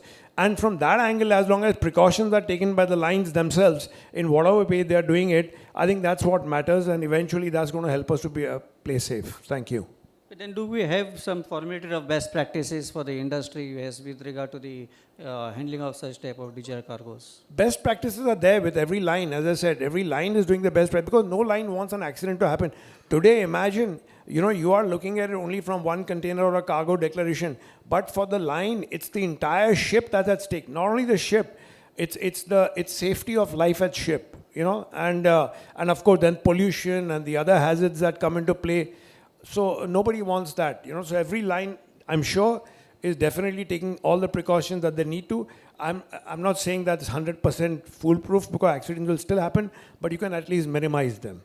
Yeah, thanks for that. So the SOLAS came into picture with that all regulation so that we all are on the same line. So thanks for that sharing that. We'll come to Anand. Thank you. Anand, as a logistics service provider, you are witnessing the whole supply chain, like factory, out of factory, I don't know what is happening. It is your baby. You handle it, what to do. Irrespective whether I give right stickers or no, whether you affix or no, but it is your baby, you are the expert of it. You see whether you have to fix, whether it turns red into orange with the rainwater or whether it is, but it is your baby. So with such type of incident, and the second thing which came out with 44% of the stowage or the container stuffing is a big thing, So I think so that is what we need to address. So, and majorly we see in this consolidation, where when it comes to FCL countries, at least there is a awareness and good things, good practices at the customer's end. But when it comes to consolidation, it is where you play a very important role as logistics service provider. Stuffing of the cargo, the stacking of the cargo, the drums should come, cases should come. So how do you foresee all this system when it comes to handling on the seaside? The couple of challenges we typically face in handling this is one is incomplete information. We get incomplete information and also inconsistent information across the different documents that we receive for handling these shipments. These are only kind of making the handling a little more complex for us and also delays the entire process. We also have challenges on the information for the regulatory requirements also not coming completely.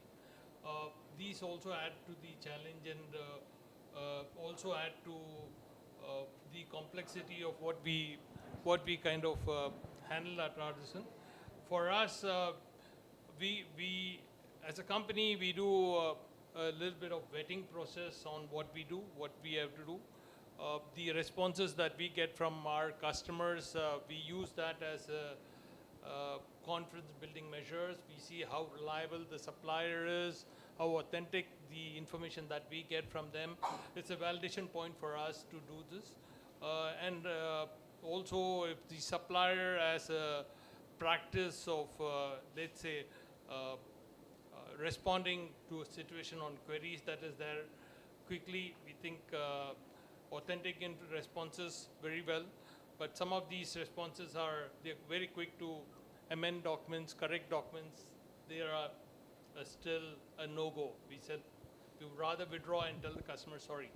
That about it. No, that's one way of saying sorry, we can't. But in practical things, we find it differently. And when you do the execution, how far we have that access, whether it is a transporter who is a certified, whether it is a transporter driver who is really certified or trained on the transportation part, or whether it is a warehouse which is really certified to handle this dangerous cargo, or whether it is a flammable cargo with any other non-flammable cargo which has been stacked across. So do we have that much of bandwidth to witness and monitor and see that everything in the whole supply chain is in very proper way of putting it across?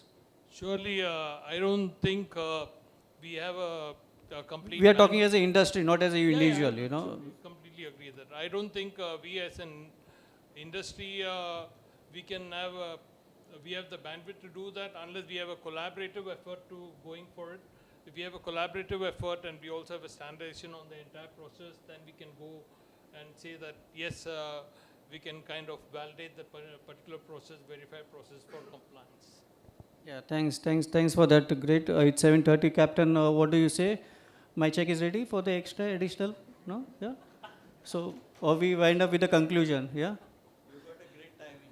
Yeah, okay, thanks. But then we can conclude. I think so they have given the whole input to conclude my session also as to what is required, what is not required. But finally, I can also put one last question with your permission, Captain. If you have to pick up, yeah? No? Yeah, thanks.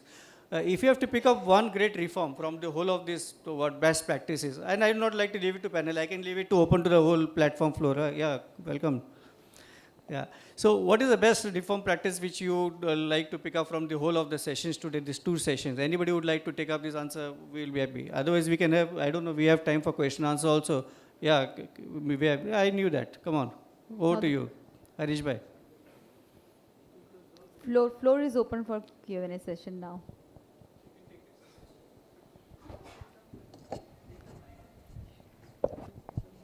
Yeah, hi, good afternoon, actually good evening, yeah, good evening. So, we are talking about all these things and they're all very pertinent of, what we are discussing. But if you see in this whole thing, there is only one thing that is very important. This is what the day started with, the training. And trust me, if you are trained in the job profile that you have, whatever everyone said that, this is the problem, all these problems go away. Because it's that every link in that whole chain from the time it is being manufactured till the time it is shipped and delivered till destination, till the factory of the consignee, everything is there in the IMDG book. But the problem is that we are not trained. So if everybody gets trained in their own job profile and every link becomes strong enough that the information passed from one point to the other is perfect, I am not saying it's going to be a perfect world, but trust me, the incidents will come down drastically. You will see the percentages going absolutely. That's what it's supposed to be. If the point is that it's training, it's retraining, and these trainings take place every 2 years, and they're certified. So, as per the rule, as per the regulation of IMDG, if you take the first chapter says, if you are not trained, you can't even pick up a document, you can't read the SDS. Forget creating a document, forget doing anything else or a booking or whatever. So, my point here is that everybody should be trained and we should see that we can certify that. So if I am doing something which is my job profile, when I give it to somebody else, I should make sure that the person I'm giving it to is trained, or the person I'm taking the responsibility from is trained. And trust me, you'll see a huge difference. And learn to say no. Even when you feel there's a problem with the business, say no. Trust me, it works. Thanks, but what I understand from the whole of these 2 sessions, or these since morning the sessions are going on, the whole thing, handling of the hazardous, starts with the pen, before it reaches the sea. So everything what you input is the way we all get precaution measures and we try to handle it from there. So speaking about statistics, they say that the majority of incidents that happen on board a vessel is because of a mistake that has been committed on shore. So, do I rest my case now? Let's conclude it. I think so. Good. Yeah. One word. Yeah. One sentence. Okay. One para.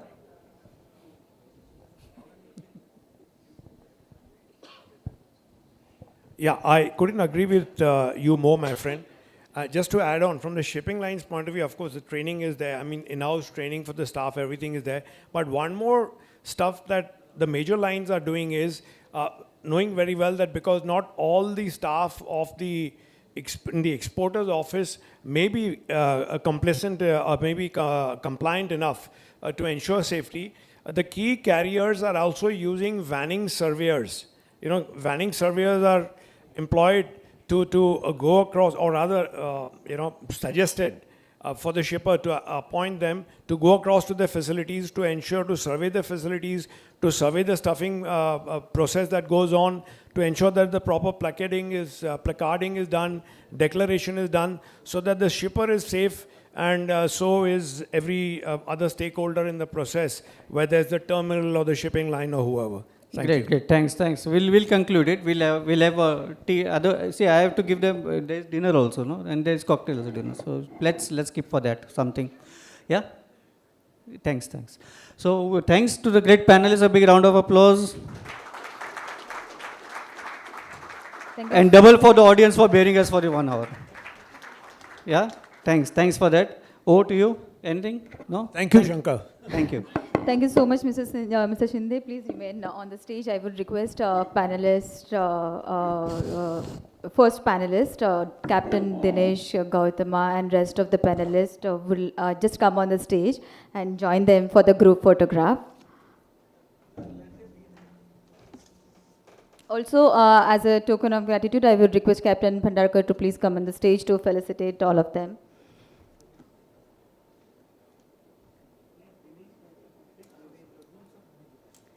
Captain Dinesh Gautama, please come on the stage, please. Captain L.K. Panda, Captain Anish Joseph, Mr. Rishi.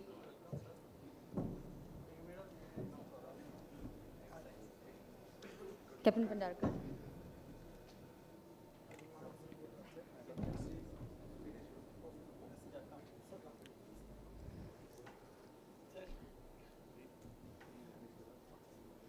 Please give a big round of applause to Captain Dinesh Gautama.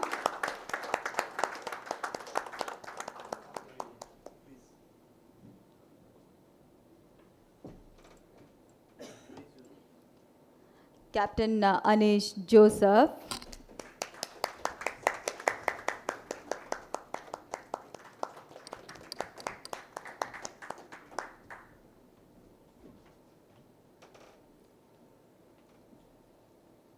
Please give a big round of applause to Captain L.K. Panda.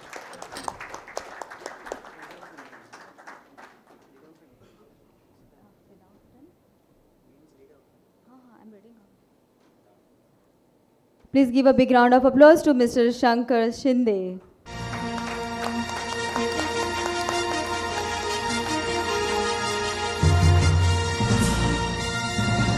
Mr. Sunil Vaswani.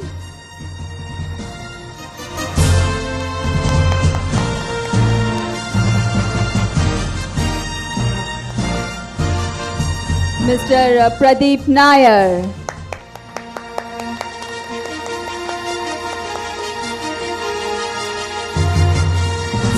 Mr. Anand Dikshit.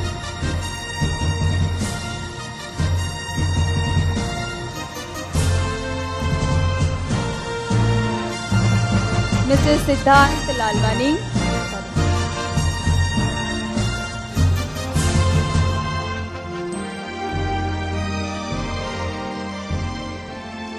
Ms. Nilima Palav.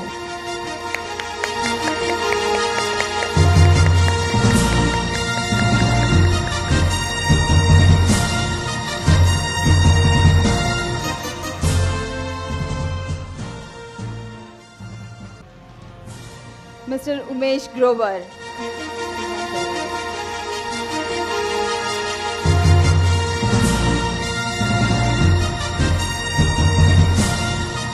Guys, I guess the applause should not stop for all of them. Like, you know, it sounds very good in Hindi. तालियां रुकनी नहीं चाहिए किसी के लिए भी. Mr. Anand Seth.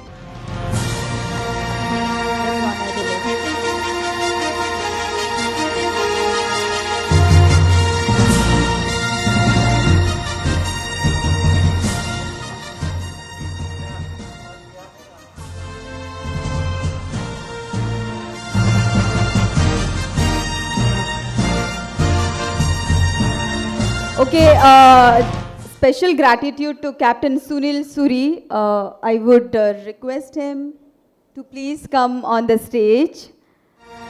Captain Sunil Suri for his IMDG code expert, for his continued contribution to IMDG training.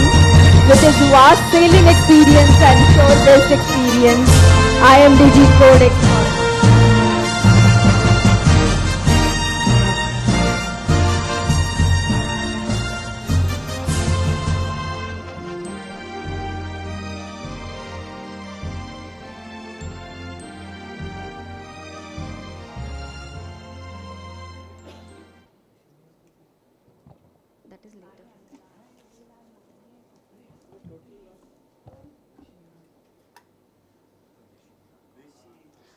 Yeah. I'm so sorry for the pause. This is to Mr. Rishi Murarka.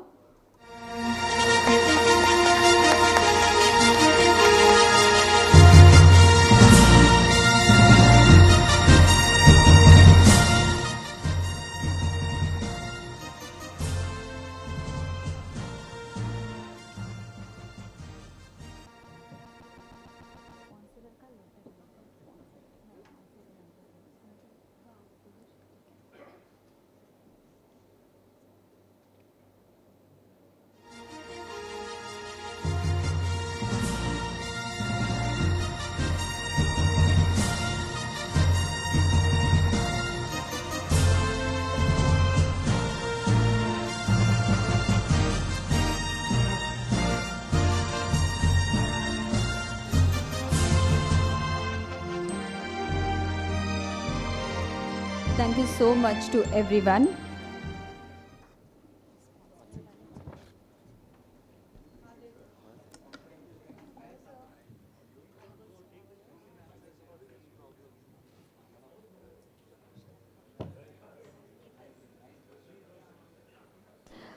We have three more felicitation here to the sponsorer, and I would request Captain Bhandarkar to please be on the stage. Clearship Group. I would request Clearship Group to please come on the stage, please. Total Transport Systems Limited. Container Freight Station Association of India.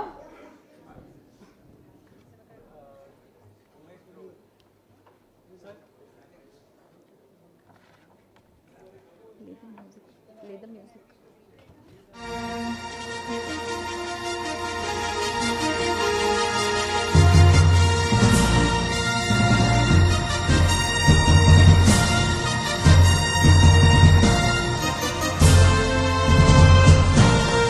Please give a big round of applause.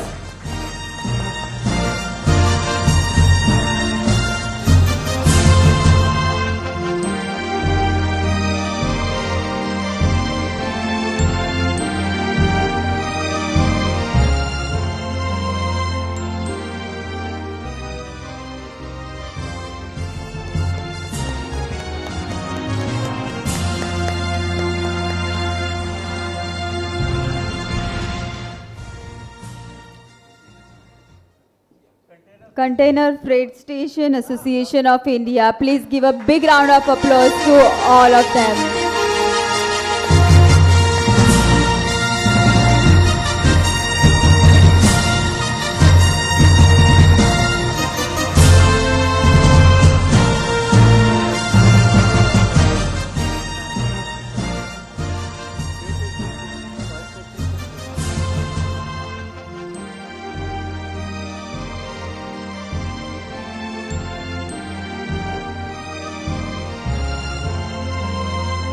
Okay, now floor is open for the question answer to the panelist 1 and panelist 2. Due to time constraint, we kept that on the hold, and we just would like to take up now. So I would request everyone to please ask question to Captain Dinesh Gautama, Captain L.K. Panda, Mr. Shinde, and rest of the panelists. The floor is open now.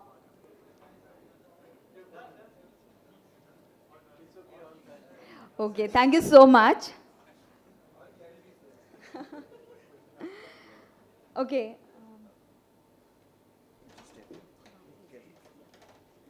There's one award for the host, please. Captain Bhandarkar, would you please do the honors? Not hostess.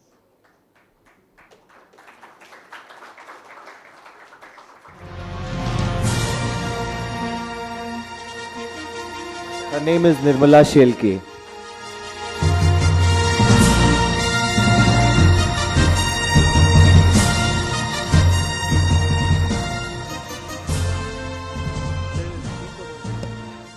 Okay, since many of them were not available at the beginning, I just would like to tell about myself. I am Nirmala Shelke. I am in this maritime industry since last 18 years.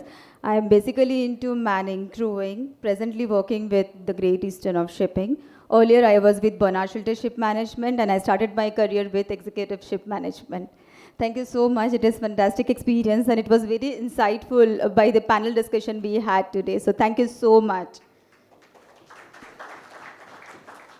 Captain Bhandarkar, over to you. Would you like to say something about overall panel discussion?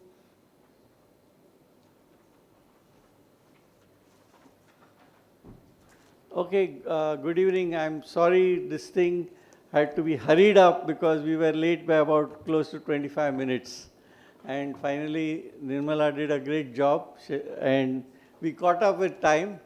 Now my only thing is we have to open the bar behind, and we are waiting for that. But in the meantime, please, it would be not right if we do not thank Nirmala Shelke, Assistant Manager, Great Eastern Company, for being a wonderful hostess for today's seminar. We once again thank our sponsors, supporters, participants for making this Hazmat seminar meaningful. And I would like to, for the sake of records, name few of our supporters.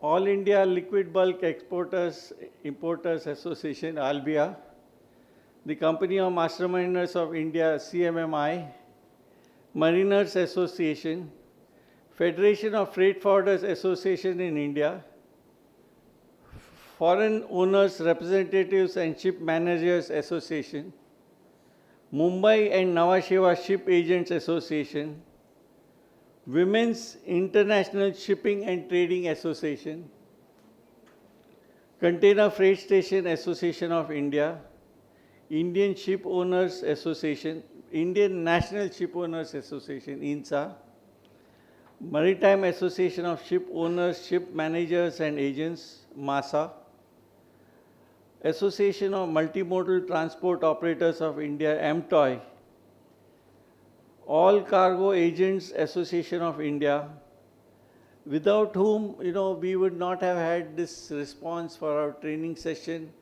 and I will fail in my duties, my responsibilities, if I don't thank Umesh Grover, who has unfailingly from the back helped me as always. Captain Dinesh Gautama, the knowledge partners also, they have done a great job in helping me. I have Sunny Williams, I see some names, Vaswani, Dinesh Gautama. This is, I find it's not enough to say thank you, but I'm grateful to them. Otherwise, this event would not have happened the way it is. We had close to 120 when I had expected only 90. So thank you very much. So I'll open this thing. Let's meet and exchange our views. And you can ask our questions while we are having a drink. Thank you very much.